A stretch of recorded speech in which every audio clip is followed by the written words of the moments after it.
Hello everyone, welcome to my channel. My name is Sonia. So this is a recent deck I got in. I know most everyone that buys decks on a regular basis that you probably have this one. In fact, I know you do. But it doesn't matter because it's not like I'm doing an unboxing or showing of it.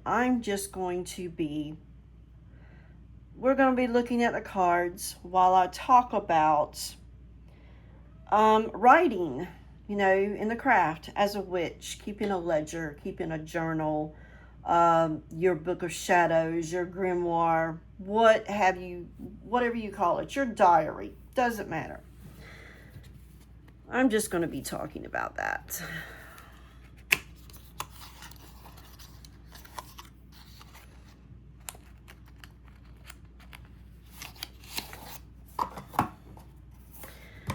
So, can I pronounce this? Trionfi della Luna?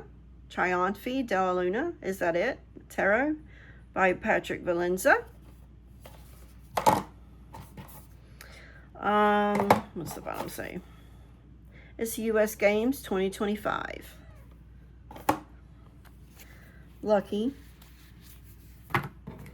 This is the book. Pretty much just words. Oh, look, there was a drawing. There you go. Okay, and these are the backs. So, writing.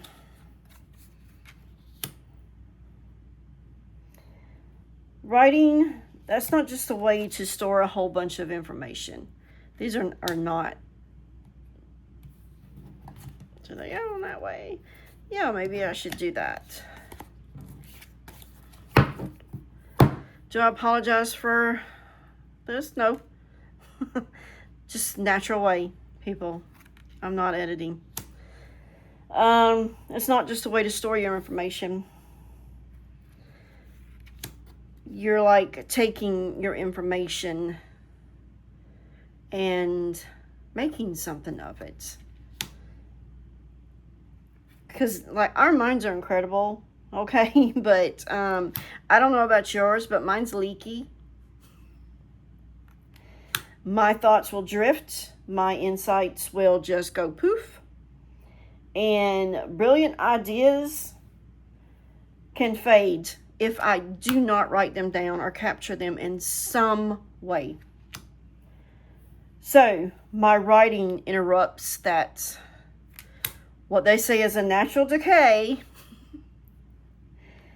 It turns all of my fleeting impressions, things that just come up on me, into something that I can physically go back to and reread, change it a little bit, put some more there. Because there's been plenty of times I've woken up from a dream, and it's like I'm gonna have to write that down in the morning, and yeah, it's gone by then. It's gone. And it was really good, and it probably had a lot of information in it that I needed, but there you go. So writing breeds that insight. Putting thoughts into words forces that clarity, being clear about it. You can see what you're really thinking. That's me. Because I can think a lot, and I can sit here and try to tell you what I'm thinking, and it's going to be all jumbled up, and it's going to be chaotic, and it's not going to make any sense. But when I write it down, I can see where I'm going. You can hear where I'm going. It can sometimes jog memory. Like something else will come to mind while I'm, reading notes or something like that, and it's like, oh, yeah, then there's this. So those notes become anchors for me.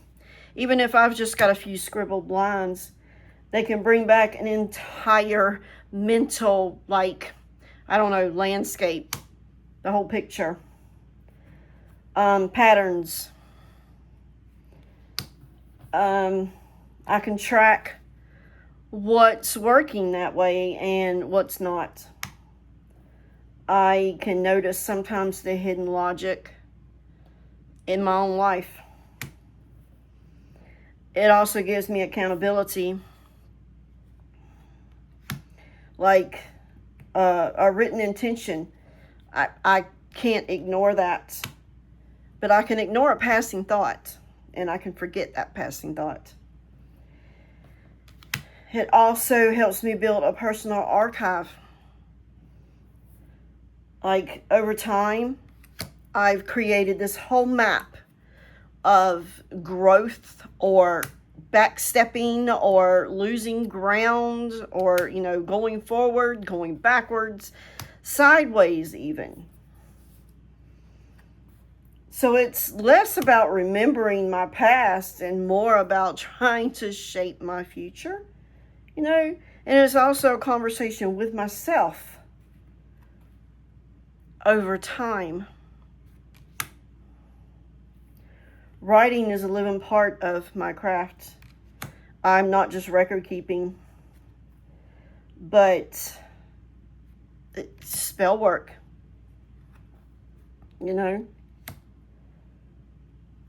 Witchcraft itself has always been in those liminal spaces between the waking up and the dreaming. The symbols, the meanings, the intuition, the form. Yet even the most intuitive path benefits from a place where the ephemeral can land. Writing is that place for me. My witch's ledger, which in kind of a way is our cauldron where our raw experiences become wisdom in the future, not just for us, for someone else, anyone else, other people. So this craft is full of all of our fleeting encounters. Like that symbol that flashed in your meditation, that dream that dissolved with waking. I have a lot of those. A sudden knowing while you're washing dishes. That happens to me all the time. But it's like, okay, I'm going to wait because my hands are wet. I don't want to stop. I want to get this done. Yeah, and then I forget. An archetype maybe who steps forward while you're in your trance. These moments are powerful, but like I said, they're slippery. The mind forgets what the soul whispers.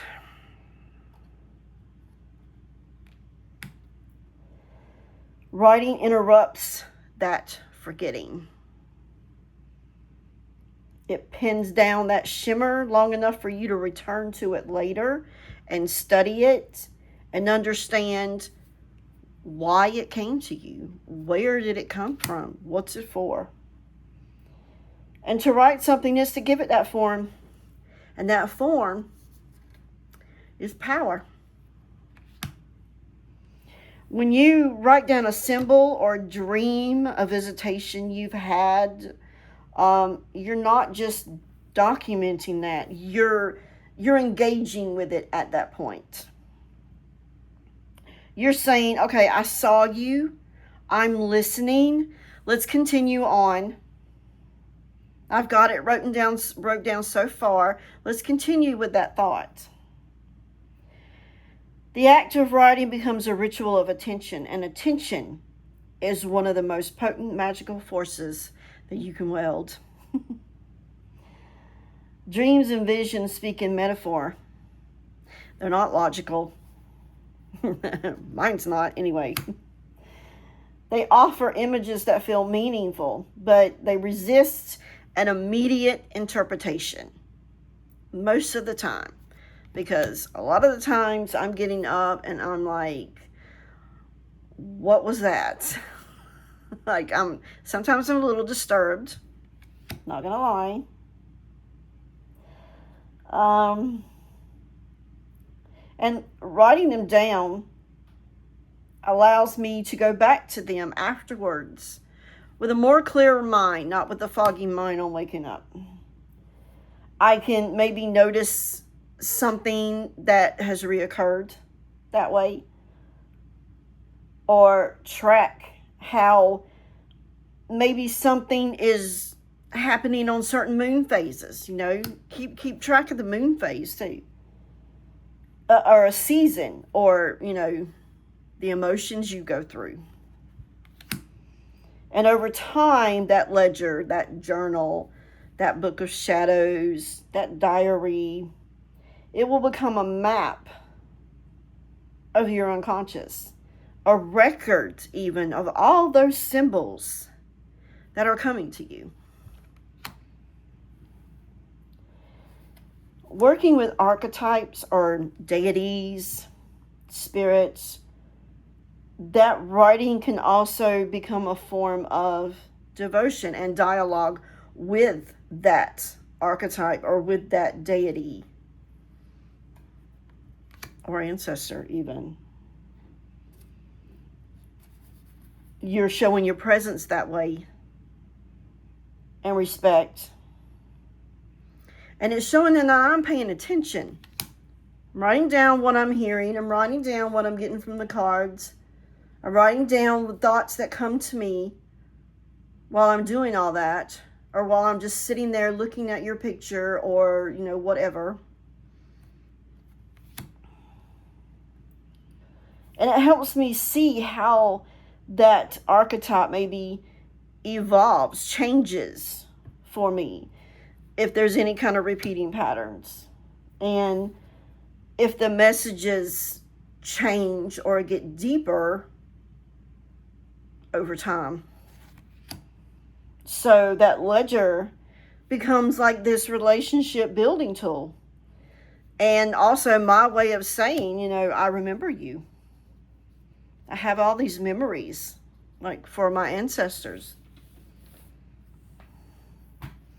And that ledger can also reflect my path changing back to me. It shows what I've been drawn to, what I've avoided, what keeps returning for my attention, and what grows and changes over time. It can become my companion. It can also be my teacher. And sometimes it challenges me. It can show my evolution in this way that my memory might not ever do. And the magic is not just about having these experiences. It's about integrating them. It can help me understand not just what has happened, but why what happened can matter. And it's this form of, dare I use the word, alchemy. It's hard to even use big words these days without someone having suspicions. It's like, okay, I'm sorry, but English was my favorite subject. I'm sorry. Forgive me. But like alchemy, transforming, changing some kind of experience into wisdom that you can use. And that wisdom into the power of you as a witch. So yeah, see, having a hard time with that. So let's do this. Not going to draw a card or anything. No point. There we go. This is actually the first deck I have by him, I do believe. I kind of like it. This is the Illustrated Pips edition, by the way. But yeah, I'll probably use this.